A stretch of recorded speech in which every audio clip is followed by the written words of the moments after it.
Hi all. Okay.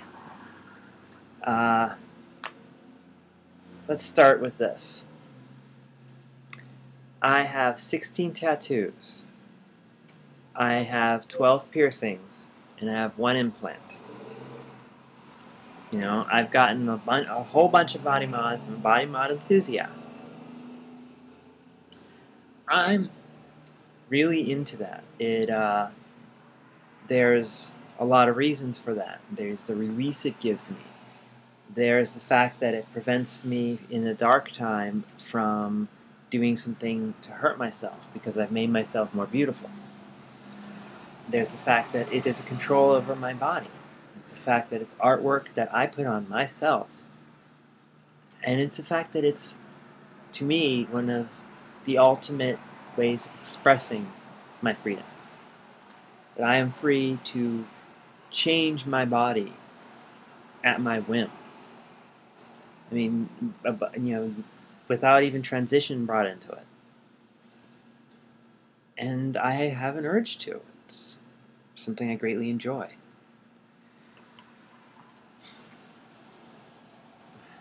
Um, so,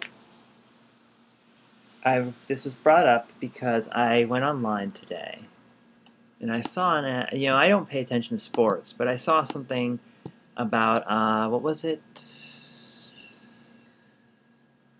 Chris Bosh and his massive back tattoo. Okay, and I want to start by saying I don't understand the tattoo myself much. It's not complete, for one thing, and it does look a little random. I'm wondering if he's doing some cover-up work, but I can see that he's going for something. There's a feel he's going for. This means something to him,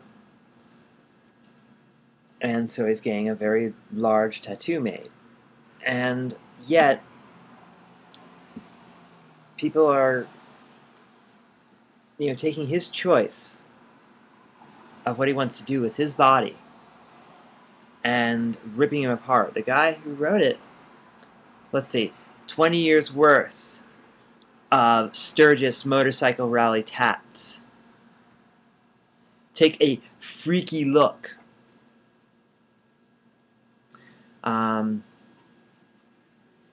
Let's see here.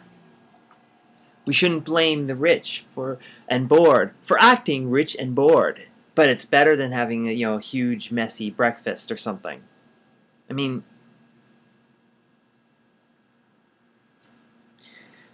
what? It's ridiculous. It's like a smaller version of what I get for being trans. A decision about the body you're getting grief for. Often the same way. Do you hear people saying you're going to hell for tattoos, as well as you're going to hell for growing breasts or some other thing like that. And people are saying things like, you should keep out of the public opinion, or you're going to, or you're just going to have to deal with people insulting you. Basically, it's giving you the stick to get beaten with. And that old line of, you're still going to like it in 10 years? Most people, when they're getting a tattoo, especially nowadays, understand it will be with them for the rest of their life. Even if, it is possible to remove them painfully and, with a laser. But for most of us, you get it done, there you go. You can always get cover-up work. You can always live with a mistake.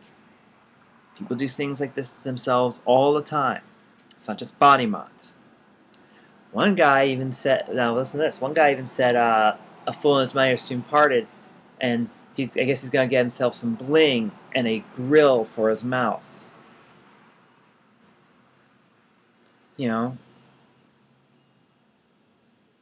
it's just incredible how, like, the attitude of, oh, it's a rich and spoiled thing. It's not. I know that if I had the money, I'd be getting my back tattoo done. It's not on the high end of my goals right now. Got many other things to deal with, trying to find a place to live, transition and all that. But it's it's what we want. You. It's an ordeal. It's a ritual. I mean, tattoo is not just something sling down ink. And some people treat it that way, but it hurts when you get a tattoo. They are taking ink and they are putting it under your skin. They aren't, and more specifically, they're putting it in between your layers of skin. Okay? And yes, like the rest of your body, they will change over the years. If you take care of yourself and them, it won't change that much. This one is somewhere around six years old, heading towards 7. Hard to believe, but it's like this because I keep a tight body and because I take care of myself. And because my skin naturally takes ink very well. And as for mistakes that we make, well, I think you can see this. Let's make sure. Yeah. Can you see this? Okay, you can't quite see this, I don't think. But this right here is a tattoo. It represents someone unpleasant in my life that I got when I thought they were pleasant. I'm not happy with having that. But, I can get it covered. And the ink work is gorgeous. For now, what it is, it's a reminder that I escaped and I survived. I'm not going to look at it as a negative thing, ever. And people judge you by these changes you do to your body, assuming that you're a freak or you're weird, Now, I'm the first to admit I like being outside of the norm. I like not fitting in. It's arguably freakish. But there's a difference between freak in the sense of unique and unusual, like a freak occurrence. It's another word for a miracle. I mean, it's just the way it is. And the term freak can be, wow, unique, unbelievable, something that, what are the chances this could happen? Or, this is a hideous monstrosity, kill it with sticks. And what you get is a lot of kill it with sticks instead of, wow, you really worked on it. And it's generally, again, on the internet you see this because people like to be able to just sling whatever they want without any repercussions. Sometimes I think that they're not even saying what they actually feel. They're just saying something because they feel like saying it. But, for people who are into body mods or who have tattoos and who have a spiritual belief in them and how it affects them mentally and physically, spiritually, all that, it's really offensive to see people go into the media and say, look how freaky he is. Look how ugly his tattoo is. It's like those fashion things where they rip someone apart. It can be funny. But clothes are something temporary. It's not like and they shouldn't be made fun of anyway. But, your body, you're altering something deep within you.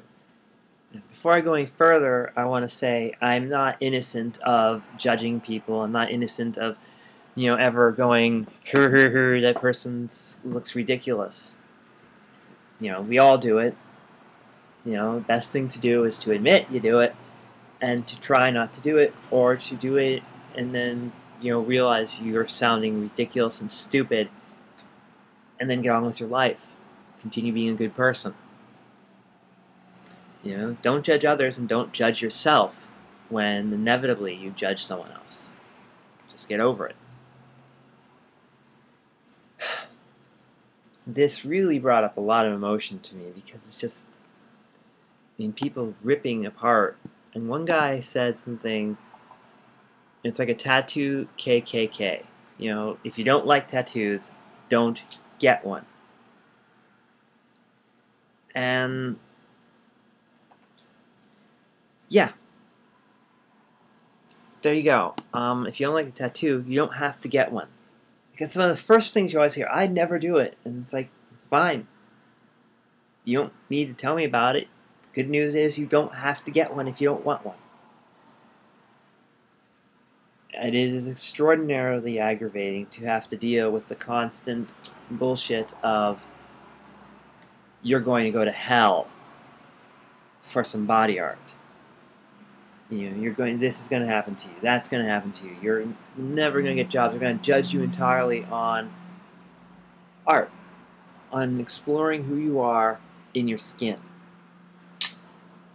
You know, I have my issues. I went into this knowingly, just like I went into transition knowingly. I know that my body mods push me out of standard society. I'm fine with that. Part of the reason I get them is to announce, I am not like you. It is, I am not a monster. It's not what it says. It doesn't say I'm a monster. It doesn't say I'm dangerous. It doesn't say anything. It just says, I am not like most of these people here. If you want to know what I'm like, ask me. I still do laundry. I still, have to shave my pits. I still have to just be a normal person. And people see it and judge. And in a final fit of irony, most of the people I've met who have a lot of tattoos, and let me codify this with saying, prison tattoos can be a little different. But even in that case, prison gang tattoos I think are a little different in some ways. But even there, people covered in tattoos tend to be nicer people because we got it out of our system. The pain is there on our skin. We're done with it. So think about that if you're going to judge someone with a body mod or something. Someone deliberately went through the pain and the ordeal of getting this. They probably have a good reason, at least a one that they feel is good. And there you go. That's my opinion on it, and ultimately, like I said, we don't do it for you or anyone else. We do it because we want to and because it's oftentimes what we need. I love you all. Bye.